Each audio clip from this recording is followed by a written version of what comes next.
Cakkhupalesu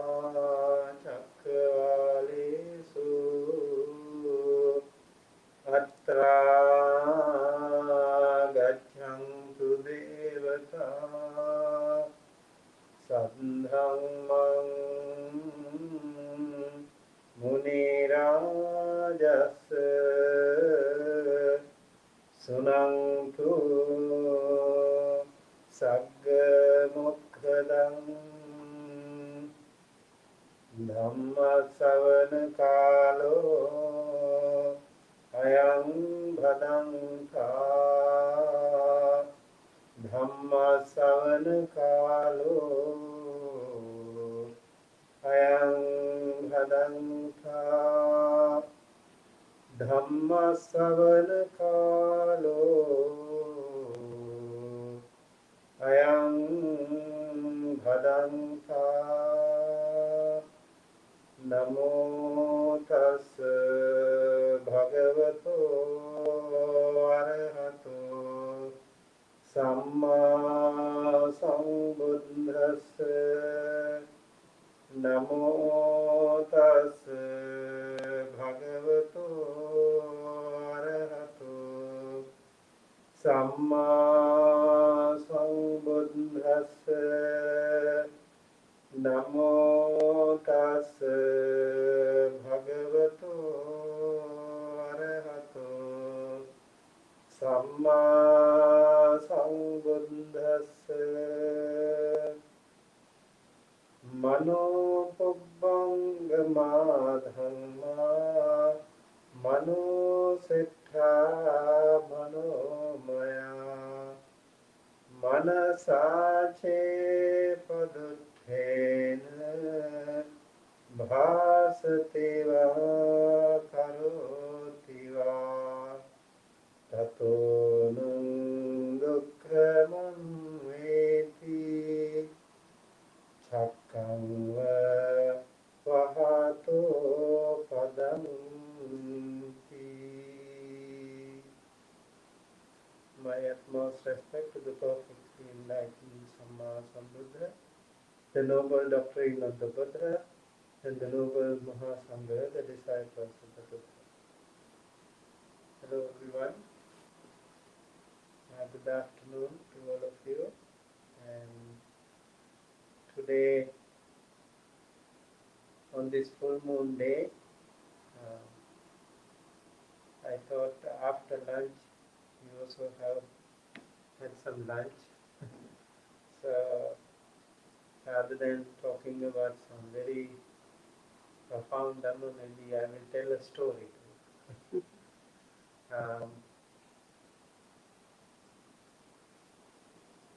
So during the Buddha's time, there was a rich man, and he had a son. He had two sons. One was called Mahapala.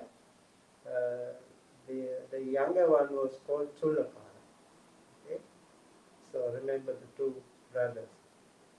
And they were very good people, and they were living in Savatthi. The city of Savatthi was very famous because there was a very famous temple during that time. It was called Jetavana Monastery. And in this Jetavana Monastery, during the Buddha's lifetime, he spent most of his rains retreat. Right now here, we also spending our rains retreat. And out of the 45 rains retreat that the Buddha had spent, he spent most of them in Jetavana Monastery, which is really remarkable. And it is said he has spent 25 out of 45 vasas or rains retreat at the Jetavana Monastery. And so Jetavana Monastery is such an important place, such a holy place, and I had the good fortune to visit that beautiful monastery several times when I was in India, and I felt immediately that amazing vibration, and every single particle, every single dust, I felt like it was blessed by the Buddha's feet, and all the other great Arahant monks were living there. So it's really an amazing place to visit. And so these two brothers, Chulapala and Mahapala, and after their parents' death, they were also living righteously, and lots of people in Savatthi, they used to visit the Jetavana monastery almost every evening to listen to the Dhamma by the Buddha. Many people used to go listening to listen to the Dhamma. So one time Chulapala, Mahapala, he has never visited the temple actually. He saw many people walking towards the temple, and he asked, "Where are you going?" And then they said, "We are going to listen to the Dhamma. We are going to Jetavana monastery." And he thought, why not I also join them? And then he also wanted to join, and he went with them. And at the end of the assembly, he was also sitting and listening to the Dhamma. And then the Buddha preached the Dhamma, and he was so happy. Then he was so happy, and he thought after the Dhamma talk, if I go stay as a lay person, I will have a wife, I will have children, I will have so many other properties, but none of them will go with me when I die. I have to leave everyone behind, everything behind. I will be alone when I go, when I die. So he thought, why not I become a monk? And then he wanted to become a monk. He went to the Buddha, asked him, may I become a monk here? And then the Buddha asked, do you have any family member? He said, my parents have passed away, but I have my younger brother. Then the Buddha said, go home and ask their permission first. Ask the permission from your brother first. And he went to Chulapala, his younger brother. He said to Chulapala, my brother, all the properties I have, from today onwards, I declare you as the owner of all the properties here. All our parents' property, I would like to give it to you, and you do whatever you want. And so Chulapala asked, what happened? Where are you going? What are you going to do? He said, I'm going to become a monk. I don't want anything, all these mundane things. I'm not interested anymore. I want to become a monk. He said, you are so young and you don't have to become a monk so early. Maybe you can stay there for a while more, and when you become old, you can go ahead and become a monk. And then Mahapala said, I think old enough. When I'm too old, I won't be able to meditate. It will be difficult. My other faculties would be more weaker, so I better become a monk right now. So after a long discussion, Mahapala was able to convince, and he went to the temple and became a monk. And then he asked the Buddha, what should we do as a monk? Which meditation technique should we, how many meditation or how many practices are there? The Buddha said there are two practices. One is called Gantadura, the other one is called Vipassana. What is the Gantadura? Gantadura is learning the Dhamma and teaching the Dhamma, helping other people. That is Gantadura. Also is a really amazing thing. While teaching, while learning, you also can practice. What is Vipassana Dura? Vipassana is completely dedicating yourself to the practice and achieving arahanthood as soon as possible, to be a liberated one, to be an enlightened person. That is the idea, objective of following Vipassana. He said, I think I am not so young, so I think I better follow the Vipassana. And he was staying under the Buddha for the teacher and the Buddha for around 5 years. At least someone has to stay under the tutelage of his or her Upajjhaya, a very important spiritual preceptor, to learn the Dhamma, to practice the Dhamma, and also train himself or herself under that preceptor, and then you can also go ahead and practice. So he was there for a while, and then he asked the Buddha, I want to go out and practice, and please give me a meditation for me to practice during this Vasa season. And Buddha gave him a meditation object. And he, along with another 60 monks, they left. They left for a faraway place, a remote area, where there is a jungle and also a village. And they wanted to stay close to the village because they had to go for alms round. They had to eat some food.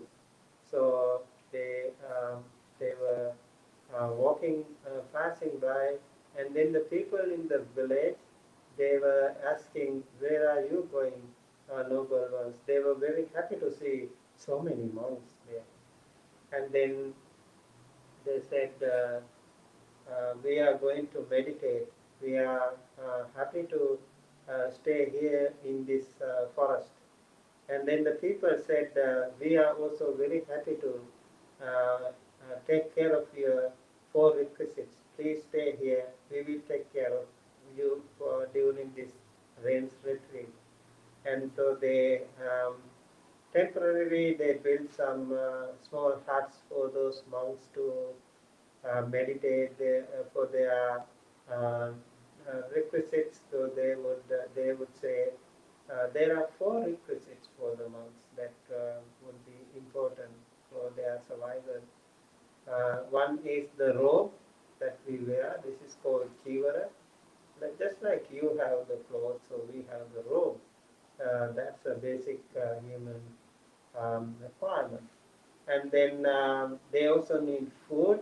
And then the people said, we would provide you food. And the monks were happy to go alms round once a day so that they can survive, they can practice for the rest of the day. And then the Senasana means is a dwelling place, simple, very simple place for them to survive. Some use maybe some caves or small huts or something like that. So the whole entire village was very enthusiastic in accommodating those 60 monks. And then also the medicine. These are the 4 requisites. They said there was actually an indigenous doctor there. He said, I'm very happy to take care of you whenever you need some medicinal help. Whenever you need some health issue, please do let me know. So the monks were practicing, and Mahapala, the monk, he said, he summoned all the monks, and as the senior monk over there, he asked, how are you going to practice? Are you going to practice with all the 4 postures, or one single or 2 postures or whatever? And then the monk said, we are going to practice with all the 4 postures. What are the 4 postures? 4 postures. One is sitting posture, standing posture, and then the walking, and then the sleeping, laying down. And Cakkhupala, Mahapala, this monk said, I'm going to practice only 3 postures, no laying down. During the entire rains retreat, he didn't want to sleep. That was his determination, his sheer determination not to sleep, not to lay down, never to lay down until he becomes an enlightened person. Such an amazing commitment, such an amazing determination, enthusiasm was there with Mahaprabhu. And then he kept practicing. What happened? You don't sleep. You have no rest. So it was little by little becoming difficult for him. It is said like towards the 1.5 months something, he spent without sleeping, and his eyes started to show very difficult situation, tense situation, and then the tears starts flowing all the time, rolling down all the time.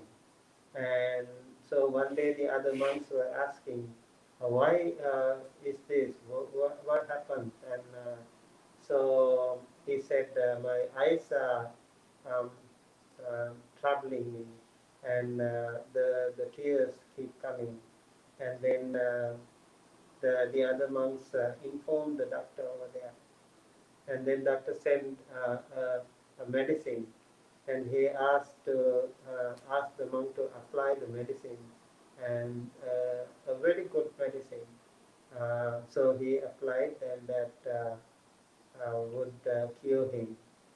What did the monk do? Like he actually used his nose to absorb the medicine, and he also applied a little bit on his eye, but it didn't really cure the problem. And then the doctor asked, what happened? Your eyes are okay now? He said, it is still paining. And how did you apply? And he said, I applied on my nose and on my eyes. And then the doctor asked, did you apply while sitting down or while laying down? And the monk didn't want to tell lies, so what did he do? What do you think he would do? He didn't want to say anything, so what would have been his reply? While sitting. Yes? While sitting? While sitting? But if we said that, yeah? If he would say that he was sitting, that would be a lie. Yeah. So actually he kept quiet. So the doctor asked the monk several times, he kept quiet. Puna, it said puna means again and again he asked, but he kept quiet. And then the doctor decided to go check his kuti. And then he found like there is a walking pad for him to do the walking meditation, and also there was a sitting place for him to sit, and there is no place for him to sleep.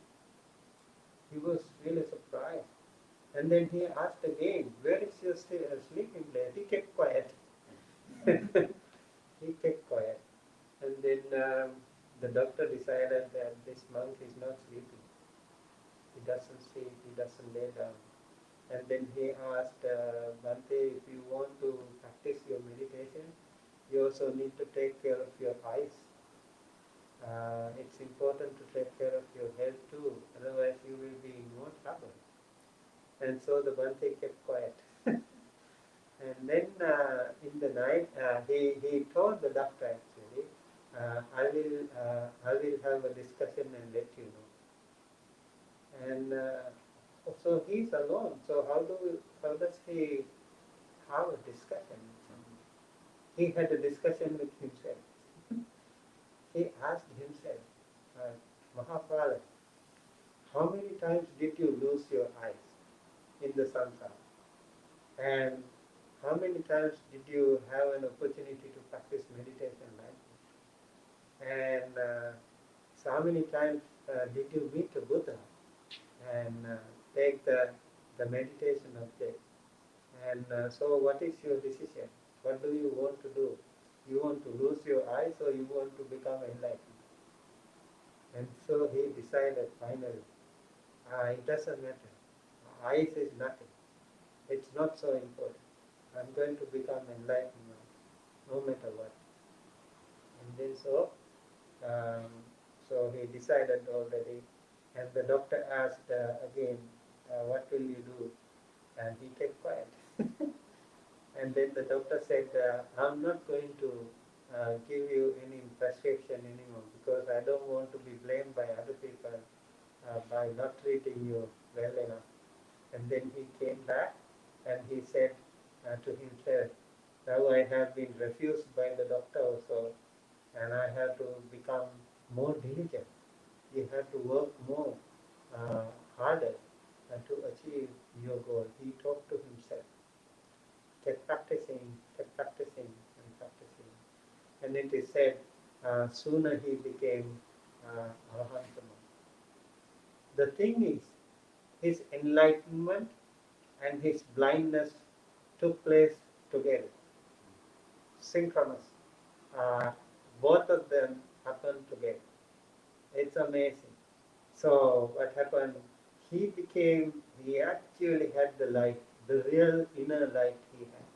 But along with that, he lost his outward eye. He lost his eyesight completely. He was blind. But inside he was enlightened. And so he became enlightened. And the thing is, it is also called Sukha Vipassaka. That means he became an Arahant without any other spiritual attainment like divine eye, divine ear, or other mystic powers he didn't have. He only got himself liberated from the samsara. Enlightenment is also there. There are two kinds of enlightenment. There are some monks who have all the other. They can go by air. They can have the clairvoyance. They can have clairaudience, and all these things. Powerful mystic powers were also there with many other arahants. But for this particular monk, he had only liberation. He had only enlightenment, and that's it. So he was blind and he couldn't do anything.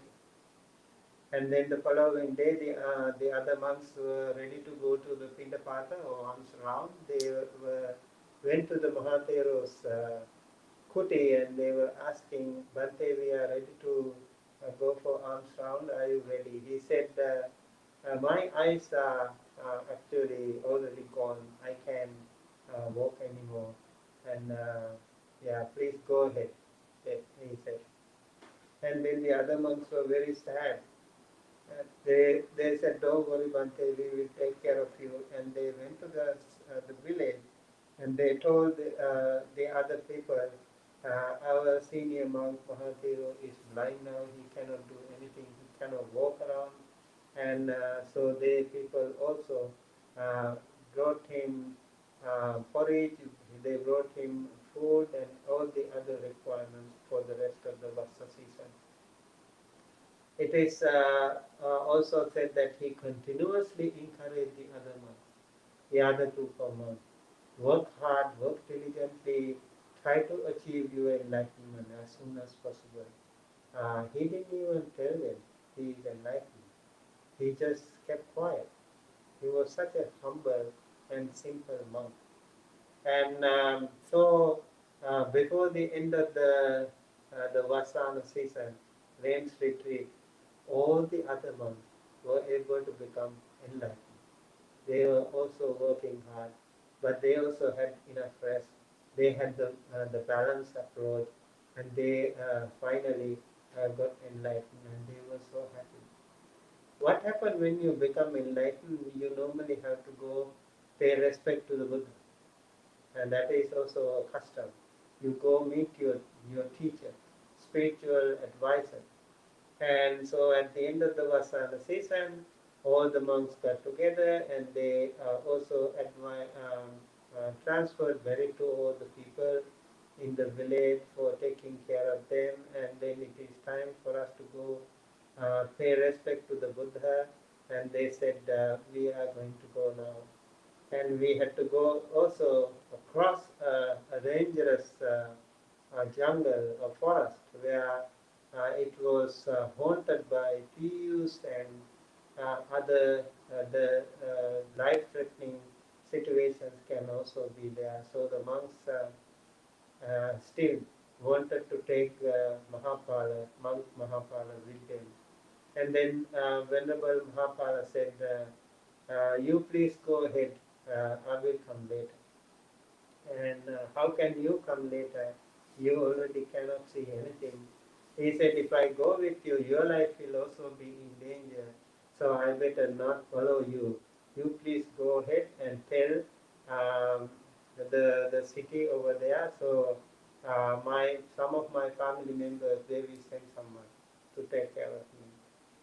So the monks went, and then they informed the relatives of the Mahapala monk, and then somebody, a young man was sent to him, and so it is said he took the monk, and then in between also there was some issue, and then he also left that person and he went alone all by himself. Somehow he managed to go to the Jetavana monastery. And in the night, what happened, he was doing the walking meditation. And following day, a group of monks were coming to the temple to pay respect to the Buddha. Those monks saw Mahapala was walking.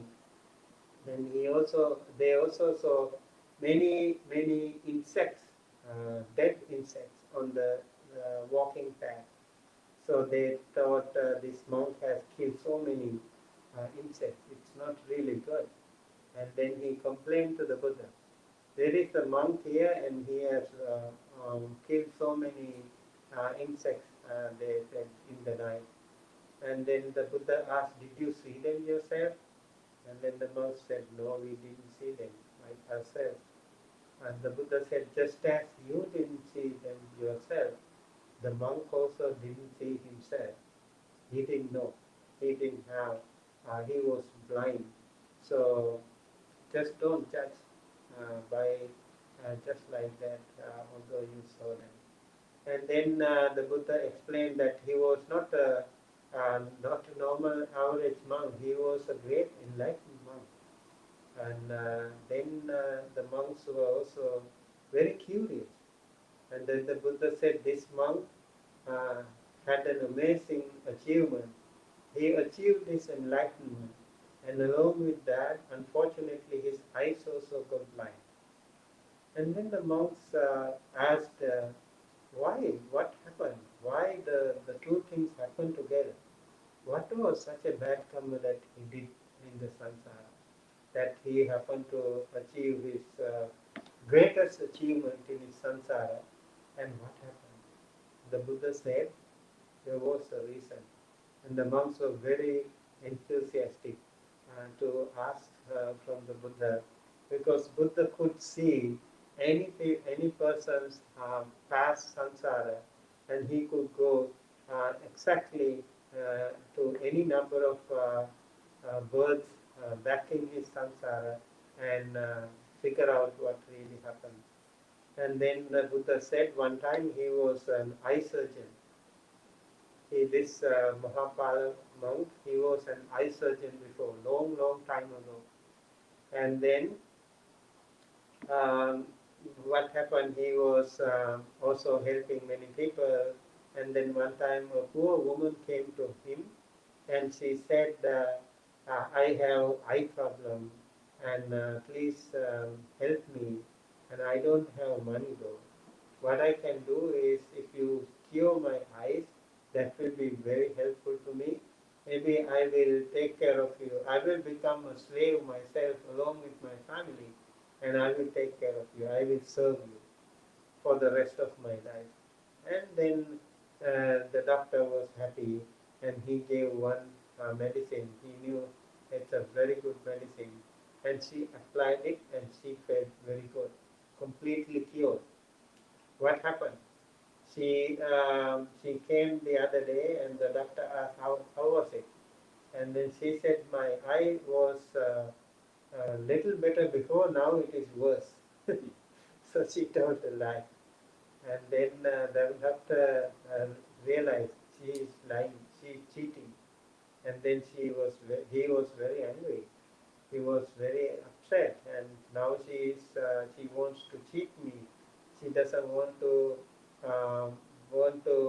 keep her promise.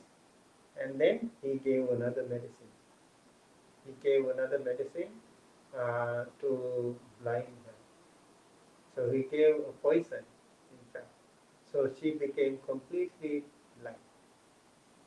And that is the bad karma he did. So it is said for 500 births he became blind. And this was the 500th birth. And that time he was also a good man. And one bad karma he did was blinding that woman, that made him suffering all the time. So the Buddha said, Mano Puppangama Dhamma, this mind is an amazing thing. It is the forerunner of all evil states. Whatever we do in our life, mind is the one who is foremost. Mind, Mano Puppangama Dhamma. Mano Settha, mind is chief. Mano Maya, everything is mind made. In our life, whatever we do, it is mind made. What do you think of this computer? What do you think of this beautiful house? What do you think of these clocks and all those technology or whatever man-made things we have? All mind-made. First drafted in the mind. Planned everything in the mind. All this beautiful painting, first in the mind. So although you can say like made in China, made in USA, and or made in so and so country, it is actually made in mind. Manomaya, right? So everything is made in mind. All fabrications of mind. That is the truth. Mano Pubbangama Dhamma, Mano Settha Manomaya. Manasache Paduttena, if you with the evil mind, with the corrupted mind, with the polluted mind, bhasati, if you say something, karoti, if you do something, and bhasati va karoti va, if you do something or if you say something with the evil intention, tatona dukkhang anveti, that suffering will follow that person. If you do something with the evil intention, if you say something with the evil intention, that karma, that bad karma will follow you. How? Just like the wheel of the car that follows the hoof of the ox, just like that, wherever the ox takes the cart, the wheel also follows. Just like that, wherever you go, that bad karma will follow you. So the Buddha said it's very important. When we do something, we have to be really pure in our heart. Whenever you say something, you have to be pure in your heart. Your intention should be clear. Your intention should be pure. So this is the story of that monk. Do you remember his name? Yes, Mahapala. So ever since he became blind, he was called Cakkhupala. Chakku is eye. Okay, so Cakkhupala story. This is the first stanza of the Dhammapada. Yamukavagga, a very interesting story and also very fascinating story. If you see this story, you see the monk's commitment. Really, really committed monk. Very sincere. Although he had some extreme enthusiasm, but his intentions were very clear. It can inspire anyone. If you want to achieve something special, you have to do that extra commitment. Just not average. It will take a longer time for sure. So this one is was not even thinking of his own eye. He was committed. He was very sincere. And he was so humble and simple too. He didn't want to even lay down. And he was also very sincere and honest. He didn't want to tell lies. Right? And he didn't want to become a burden to other people. He said, you go ahead, I will be here, I'll be waiting. He is very, very humble, very, very sincere, and very, very honest monk. But unfortunately, because of his own old bad karma, he became blind. Otherwise, things would have been so much different for him. But the most important thing is, after that, no more birth, no more suffering. So his samsara is over. That is the difference here.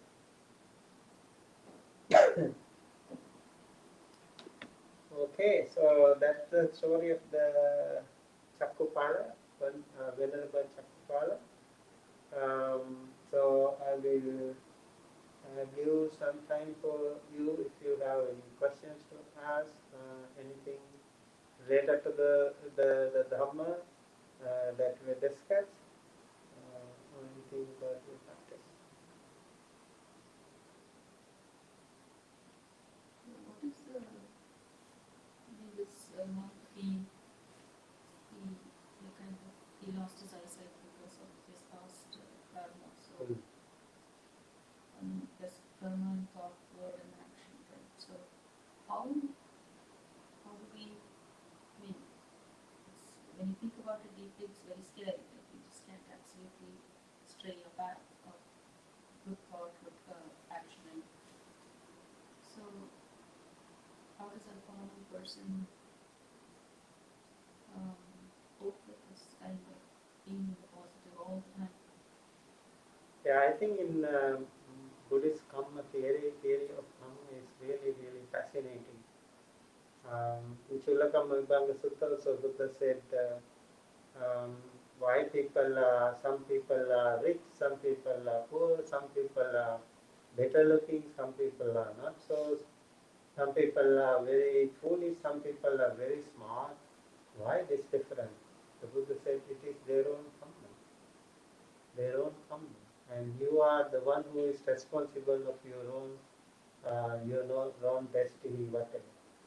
Your own samsaric existence, you are the one responsible. Not depending on any outside force, but depending on your own. You are becoming more responsible in that way. So whenever you have some down side, in your life, ups and downs can be there. So whenever you have some difficulty, discomfort, or unfortunate things in your life, so rather than accusing others, rather than pointing fingers at others, you think of yourself. Oh, this is my own some bad karma that I have done. I must have done something bad to others. That is why I am suffering today. So thinking that you need to do more and more good karma. That is the way. You don't know which bad karma you did, but something should be related to that. Just like the Mahaprana. You don't know. It can be a simple karma, it can be a big one, but that is why we are suffering today. Thinking that it gives you an opportunity to come out of that bad habit in you and to practice more and more good things. This is why that theory can be applied in every unfortunate thing, every suffering incident in our life. Does that make sense? Yeah, it's just very challenging. Yeah, challenging, yes, for sure.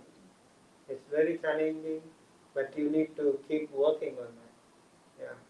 Sometimes people actually say, oh, this is my parents' fault and not mine. Because of my parents I'm suffering. Oh, because of the government I'm suffering. Because of the community or whatever. You always try not to think of your own. Also, always try to point finger at others. actually when you point finger at others, 4 fingers are pointing at yourself. You finger point one finger and the other fingers are pointing at yourself, right? So I think it's a wonderful way to think that way, and that way we can become much more, we feel actually much more comfortable that way. Let's say like I have some illness, chronic illness. So you think of that. You think of that. I must have done something bad in my samsara. So what I should do, I should be more compassionate. I should take care of that kind of patients more.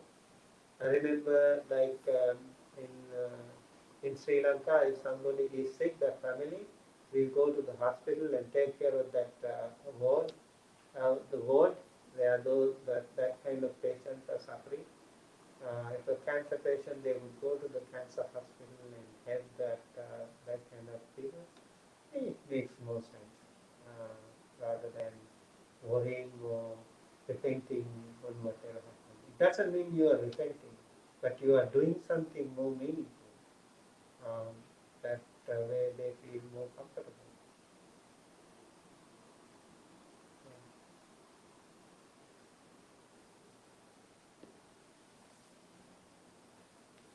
Okay.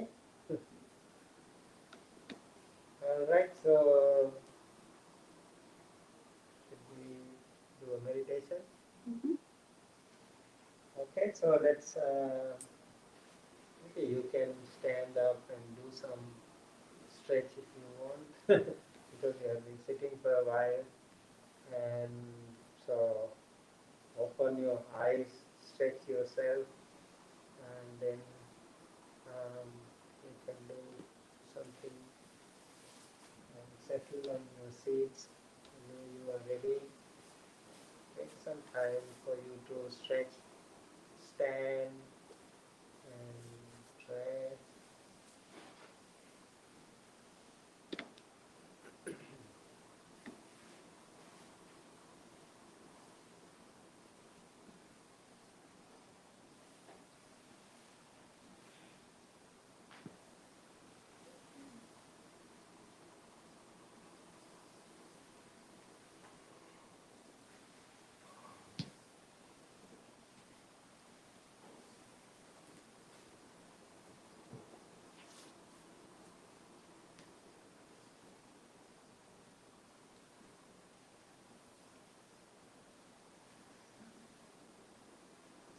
So meditation, as I mentioned, there are 4 postures, right? What are those four postures? Sitting. Sitting, Walking, walking, lying laying down, down, Standing. standing. Yeah. So what is the easiest one? sitting, Lying down. walking, walking, Walking? walking. Yeah. Do you like walking? I love walking. Oh, good. So you walk a little faster or I slower? walk fast. Yeah. Walking is also a good exercise. Yeah. Yeah. Walking is good too. So in the walking, actually, you are constantly moving. That is the only disadvantage you have, because you are also open-eyed. You can walk like cross-eyed. So distractions can be more, and attention can easily be distracted as compared to the closed eyes. And so when you are constantly moving, you really need to practice a little bit longer to achieve some jhanas or something. I remember there was one Sri Lankan monk. He was practicing a long time practitioner of meditation. He lived 105 years, and he mentioned in one of his books that he has seen some sentient beings around his walking path. Some were like square, some were like triangles and different shapes. they were looking at him when he was walking back and forth. It can also sharpen your, definitely can help you achieve jhana too. Standing, how about standing? Just standing like a like a tree. In yoga there is something called vrikshasana, right? Like a tree. So they were actually trying to practice. All those yoga postures are there for those practitioners to stay longer without any movement. So sometimes even with one leg for a long time, they try to meditate. There is a bird called, what is that called? Huh? Crane. Crane. I remember there's another name. Like he has long legs and Flamingo. yeah. Flamingo. Flamingo. Yes. Why I know this? Because I saw that in the park. You see those signs over there? Yeah. And I saw that flamingo can stand for 4 hours or something. One. Amazing. Yeah. He would stand 4 hours without any movement. Amazing. But sitting for a long time, standing for a long time also is very challenging. It's not so easy. And lay down is so comfortable too, right? Mm-hmm. But the disadvantage in that is you can easily fall asleep. It's not easy for you to stay awake while laying down. So you can easily get drowsed and you can fall asleep. But sitting is so amazing. Sitting is really the best here. And so while sitting down, you can do so much good concentration. Very, very powerful samadhi. And combination of these, you can apply walking and sitting, walking and standing, walking, lay down or whatever, all these things. But sitting is the most effective way. But then again, at the beginning, sitting is more challenging with so much pain, burning sensations everywhere. So what should we do? Like some people, like at the beginning when they sit there, they sit like this. So difficult, so difficult. This one doesn't go down. So you have to keep doing it. It doesn't help otherwise. Our human body has an amazing capacity to adjust to situations. So the more you sit, the more what you call the theory of gravity will work, right? So slowly it will go down and you'll be able to sit comfortably. And then you will have pain, but you still continue to sit, and then you'll be able to sustain the pain as well. So like he's sitting with lotus posture. Really cool. Can you sit without the cushion? Yeah. Also. I think maybe this way it's a little more pain because the hips are not completely open yet. So this here is not on the ground. I see. Maybe this short period of time. Yeah. So whichever way you feel comfortable, sitting is important. And when you sit, your back should be straight. This is really important. Right? But in yoga, I think there is also chakras, right? So one of the chakra is the bottom, and it's recommended you sit on the floor. And then you have another chakra here, and another chakra here, another one here, and here, and here. So all these chakras can be open while practicing some movement. And here we don't do any movement. And also, like in yoga, you have pranayama. You do it like intentional breathing, but here again, it is not intentional breathing. This is really completely natural, and you just observe that when you work on anapanasati. There are 40 kinds of meditation objects in Visuddhimagga. There are like Pathavi Kasina, you can have a lump of clay, looking at that and think of the entire earth.